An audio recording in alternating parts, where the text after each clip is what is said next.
Salut à toi dans cette nouvelle vidéo aujourd'hui et comme tu as pu le voir dans le titre, là je vais te parler du râteau plus crochet de Neymar Junior qu'il aime bien faire de haut but. Donc ce crochet là qui fait comme ça là, et qui se retourne et il accélère. Donc si toi ça t'intéresse de le faire aussi et de l'apprendre, ben, je te vois comme d'habitude après l'intro.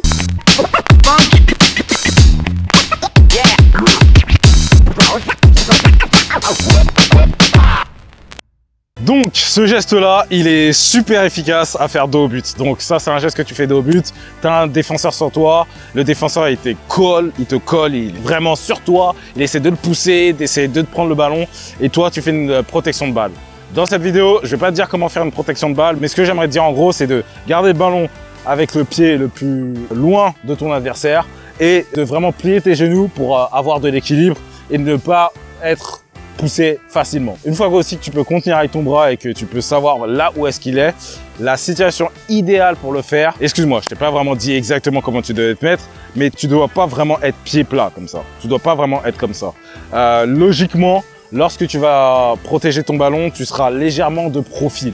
Ok, moi j'aime bien me mettre de profil et j'ai vu que Neymar aime bien se mettre de profil et j'ai vu que c'est la manière dont souvent il fait le geste. Donc il se met de profil, il plie ses genoux, il baisse son corps, il touche, il sent le joueur avec son bras et lorsque le joueur est idéalement ici, donc il est idéalement plus du côté là où on veut aller que du côté là où on veut feinter, eh ben là tu peux faire le geste.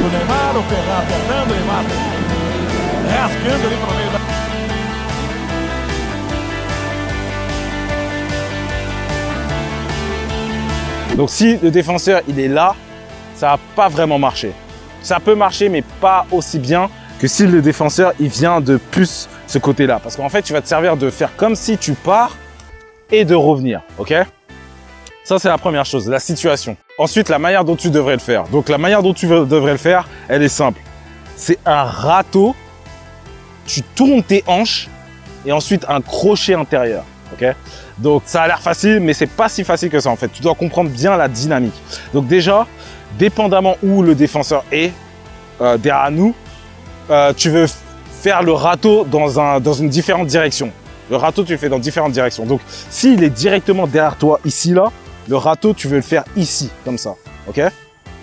Pour que il pense que tu partes là-bas. Si le défenseur il est plus là, ici là, le râteau, tu veux le faire ici comme ça. Pour faire vraiment comme si tu pars là-bas. Donc ça dépend vraiment de où le défenseur est et en fonction de là où le défenseur est, tu vas faire légèrement le râteau dans différentes directions. Ok?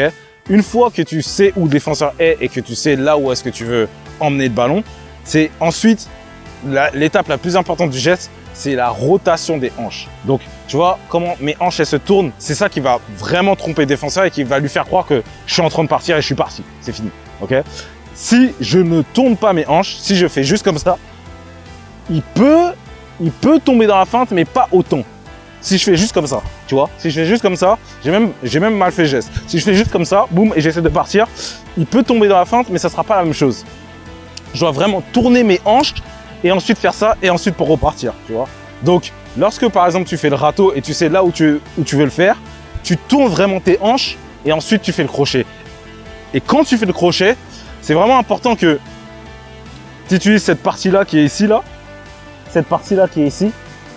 Parce que lorsque tu vas faire le crochet en squat, avec cette partie-là, tu vas vraiment être capable de taper le ballon pour qu'il reparte dans l'autre sens. Donc, lorsque je fais ça, là, je peux taper le ballon et je peux repartir dans l'autre sens.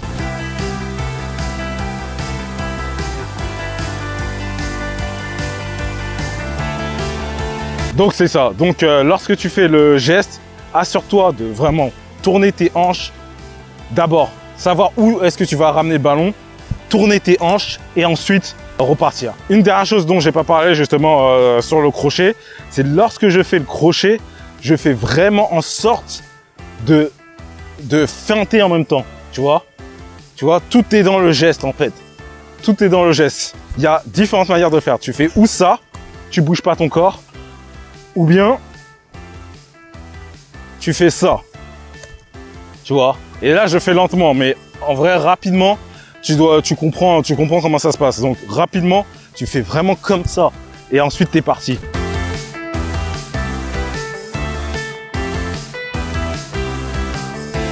C'est vraiment ça. Donc j'espère que ça t'a aidé. J'espère que si toi aussi tu veux le faire, l'apprendre et tout ça, que ce tuto là il va t'aider. Franchement, si je pourrais te faire une recommandation, ça c'est un des gestes les plus efficaces que tu peux faire de haut but avec la Elia. La Elia, c'est des gestes comme ça là. Les deux là, c'est des gestes vraiment super efficaces. La Elia, c'est si tu veux partir du côté de ton pied fort. Donc si tu veux partir là-bas, fais une Elia. Ton protection de balle, pam pam, tu fais comme ça et t'es parti. Et si tu veux partir de ce côté-là, protection de balle, pam pam et t'es parti, tu vois. Donc voilà, si tu as des questions ou quoi que ce soit sur le geste ou des recommandations sur des gestes que tu voudrais que j'explique, tu voudrais que je décortique, ben, tu me le dis en commentaire. Sinon, moi, je te remercie d'avoir regardé cette vidéo et comme d'habitude, je te dis à la prochaine.